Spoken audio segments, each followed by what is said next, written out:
اس کے بعد دوسرے گھر سے دوسرا تھال آیا، وہ بھی ڈھکا ہوا ہے، لیکن اس میں سے تھوڑی سی بروسٹ کی خوشبو آ رہی ہے، تھوڑی سی دیسی گھی کا حلوے کو تڑکا لگا ہوا ہے، وہ خوشبو آ رہی ہے۔ اب وہ سورہ یاسین، سورہ ملک، سورہ مزمل، یہ اتنی ساری، یعنی جیسی ورائٹی ویسا قرآن اس کے اوپر پڑھا جائے گا، وہ اس کی جو حیثیت ہے وہ اس کو پوری دی جائے گی۔ اب اس کے اوپر یہ ساری چیزیں پڑھی جائیں گی، اس کے بعد وہ لے کر جائیں گے اور باقی دیگ میں ڈالیں گے، اس کو ملائیں گے، وہ کریں گے۔ میرے بھائیو، یہ چیزیں بالکل خرافات ہیں۔ مجھے اچھی طرح یاد ہے، ہم دیوبندیوں کے ہاں پڑھتے تھے، کسی کے ہاں فوتگی ہوتی، لوگ استاد جی کے پاس آتے اور آ کر کے کہتے استاد جی کوئی طالب علم ہمارے پاس 10-12 طالب علم بھیج دو، ہماری نانی فوت ہو گئی، ہم نے قرآن خوانی کروانی۔ کوئی آ کے کہتا کہ جی ہماری نانی دادا فوت ہو گئی، ہم نے آیت کریمہ کا ختم کروانا ہے، چلے جاتے تھے۔ اب مدرسے کا نظام ایسا تھا، آج کل تو ماشاءاللہ ایسا فینسی نظام ہو گیا ہے، باورچی مدارس کے اندر ہوتے ہیں، کھانے پینے کا انتظام اچھا ہوتا ہے۔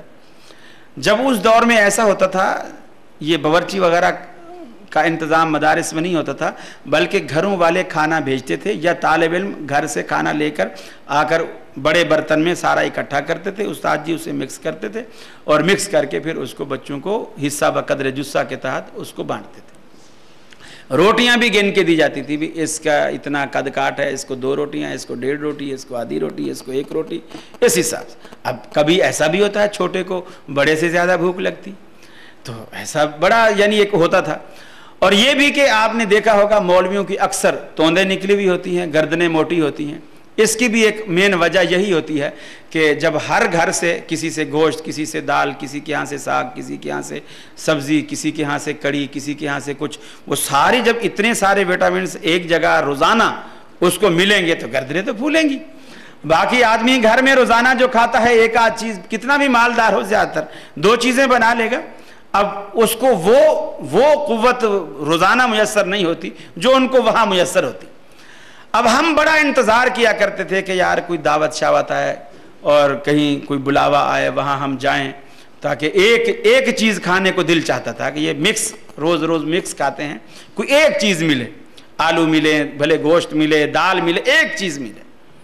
اب وہ بلاتے تھے، اب استاد جی نے کبھی 10-12 لڑکے چھانٹ کے بھیج دیے۔ اب اگر وہ آیت کریمہ کا ختم ہے تو وہ گٹھلیاں ہوتی تھیں گھسی پٹی، اب وہ تھیلی بھری ہوتی تھی، کیا ہے جی 1.25 لاکھ گٹھلیاں ہیں، وہ بھی بغل میں ڈالی اور چلے جا رہے ہیں۔ اب وہاں سفید چادر بچھائی اور اس کے اوپر گٹھلیاں ڈال دی۔ یا اگر قرآن خوانی کا ختم ہے تو وہ قرآن کے سپارے ایک پارہ جلد کیا ہوا ہوتا تھا، وہ سب بانٹ دیتے۔ یقین مانیے طلباء اتنی بے ایمانی کرتے، بس ایسے ورق کھولا، یوں دیکھا، وہ ورق پلٹ دیا، یوں دیکھا، ورق پلٹ دیا، کچھ پڑھا، کچھ بھی نہیں۔ اچھا اب گٹھلیاں پڑھ رہے ہیں، اب ایک گٹھلی ڈالی اور اس پہ جو پورا لا الہ الا انت سبحانک انی کنت من الظالمین، اب اتنی دیر لگ رہی ہے ایک گٹھلی پہ۔ یا کسی نے کہا جی درود کا ختم کرانا ہے، اب اللہم صلی اللہ پورا اتنا لمبا درود ہے، بڑی دیر لگ رہی ہے۔ اب صبح بیٹھے ہیں 8 بجے سے بیٹھے ہیں، 11 بج گئے ہیں، ابھی تک سمجھو آدھی ڈھیری بھی نہیں۔ بڑی پریشانی کہ یار یہ تو 4 بج جائیں گے، یہ تو مدرسے سے زیادہ مہنگا کھانا پڑا ہمیں یہاں تو اب ہم اسے گھر والے سے کہتے ہیں کہ بھائی یار پیاس لگی ہے، تھوڑا سا پانی وانی لا، چونکہ وہ بھی ساتھ بیٹھ کے پڑھتا تھا۔ اب وہ پانی وانی لینے کے لیے گھر میں چلا گیا۔ بچے کیا کرتے، ایسے چلو بھرا، اللہم صلی علی محمد، اللہم صلی علی محمد۔ اب وہ جو ایک گٹھلی اٹھا رہے تھے، اب وہ سارا چلو بھر کے، اب وہ جیسے پانی لے کر آئے، ڈھیری ختم۔ بھائی استاد جی بھی ساتھ، جو ہمارے بڑے مانیٹر ہوتے، کبھی کوئی استاد ساتھ ہوتا، ماشاءاللہ جی بچوں نے بڑی ہمت کی، چلو جی دسترخوان لگاؤ جی، اللہ قبول کرے جی، یہ کرے جی، وہ کرے جی۔ اس کے بعد وہ کچھ بچوں کی جیب خرچ کے طور پر بھی 5 روپے، 2 روپے، 4 روپے بچوں کو جو خوش کرنے کے لیے وہ دے دیتے تھے۔ یقین مانیے اگر انہوں نے کھانا اچھا کھلایا ہوتا اور پیسے بھی زیادہ دیے ہوتے، ہم سارا راستہ یہی دعا کرتے، اللہ کرے ان کا کوئی اور مرے، اللہ کرے ان کا کوئی اور مرے۔ میرے بھائیو، پیسہ بھی لٹاتے ہیں، خرچ بھی کرتے ہیں، اور بجائے دعا کے بد دعا لیتے ہیں۔ یہ ثمرہ ہے خلاف سنت کام کرنے کا۔ خلاف سنت جب انسان کرتا ہے، اللہ رب العالمین اس کو ایسی سزا دیتا ہے۔ دیکھیے قرآن مجید پڑھیے، قرآن مجید پڑھنے سے کوئی نہیں روکتا، آپ گھر میں روزانہ قرآن پڑھیے. اس کو آپ اگر قرآن خوانی کا نام دیتے ہیں تو ہمیں کوئی اعتراض نہیں. آپ روزانہ قرآن گھر میں پڑھیے, بچوں سے کہیے روزانہ فجر کو اٹھ کر قرآن مجید, فجر کی نماز کے بعد قرآن مجید پڑھے, 1 پارہ, آدھا پارہ, پاؤ پارہ, جتنا اللہ توفیق دے اس کو روزانہ ایک معمول بنا لے. لوگوں نے دکانوں پر حافظ باندھے ہوئے ہیں. یہاں کا تو مجھے پتہ نہیں, پاکستان میں تو بالکل حافظ جی پر مقرر ہوتا ہے, وہ اس دکان سے نکلے گا, اس دکان میں, اس دکان سے, ہر دکان والا اس کو 500 روپیہ مہینہ دے گا, ہر دکان میں روزانہ پارہ پڑھے گا. پتہ نہیں کتنی دکانیں ایک حافظ نے لے رکھی ہوتی ہیں. اور جب وہ حافظ کراچی سے پنجاب جا رہا ہوتا ہے تو وہ دکانیں بیچ کے جاتا ہے, دکانیں بھی بکتی ہیں. یعنی وہ میرے پاس جی 15 دکانیں ہیں, فی دکان 1000 روپیہ ہے, تو آج کے بعد جو ہے یہ دکانیں تیری ہو گئیں, تو میرے کو 15,000 روپیہ دے دے, تو یہ دکانیں تیری ہو گئی. اور دکانداروں کو پتہ ہی نہیں ہوتا, بیٹھے بیٹھے بک جاتے. تو یہ ایسے سلسلے بنائے ہوئے ہیں, یہ سارے پیٹ سے ان کا تعلق ہے.